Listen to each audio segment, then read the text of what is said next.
असंच धर असंच धर फिरवू नको. हा आता तुला काय कुठं बघायला लागायचं नाही, फिरवायचं नाही.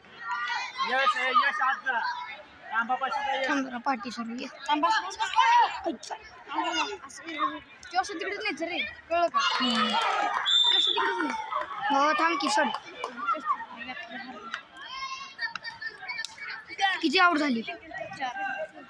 एकच राहिली आउट करायची. आईचा यार प्लीज प्लीज ला का जिंकले पाहिजे, प्लीज द्यावाला का.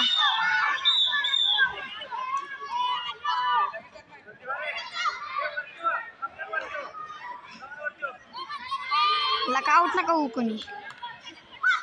ओम्या नाही हो पुढचा. काय घातली ओम्या? ओम्या तांगड्याला आरामात आहे ना. ते आयुष रंजन आहेत ती गावली तर. आयुष रंजन पण आहे बाई. रंजन कुठे? एक खाली एक वर आहे.